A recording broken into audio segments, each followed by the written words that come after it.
இதை குறித்து பேச போகிறீங்க? வேறு ஏதாவது சொல்லுங்கள். மாண்புமிகு பேரவைத் தலைவர்களே, உங்களுக்கு தெரிந்த செய்தி தான் இது. அரசின் சார்பாக 110 விதியின் கீழ் சில அறிவிப்புகளை செய்கிற பொழுது அந்த பகுதியிலிருந்து அது நன்றி சொல்வதாக பாராட்டுதான் விடுவார்கள், எப்பொழுதுமே நடைபெற்று கொண்டிருப்பது. இது போன்ற தனி தீர்மானங்களை முதலமைச்சர் அல்லது சம்பந்தப்பட்ட அமைச்சர்கள் கொண்டு வருகிற பொழுது பிரதான எதிர்க்கட்சியை தான் முதலாக அது வாய்ப்பு கொடுக்குற பழக்கம் தான் இது வரைக்கும் இருந்திருக்கிறது. அதை நினைவூட்டுகிறேன். ஏன்னா அவரை நீங்கள் அனுமதிங்க, அப்புறம் நீங்கள் எல்லாருமே பேசுறது அனுமதி ப்ளீஸ். மரபு அதுதான் இது வரைக்கும் இருக்குது.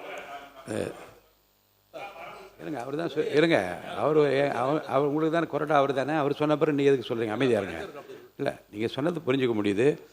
சென்ற முறை இது போன்று அனுமதித்தேன். ஏன்னு சொன்னால் கட்சிகளுடைய எண்ணிக்கைக்கு ஏற்ப 1, 2 அப்படி கொண்டு தான் போட்டு வந்தோம், கட்சிகளுக்கு ஏற்ப கொடுத்துட்டு வந்தோம்.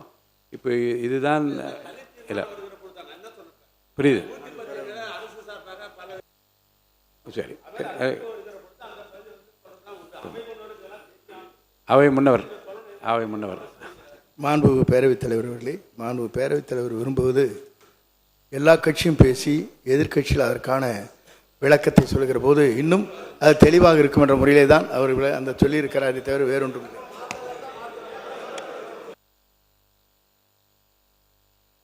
அது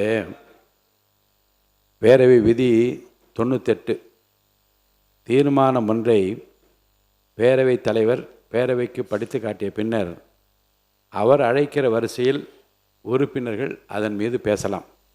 அந்த அடிப்படையில் சில மாறுதல் நான் செய்கிறேன்.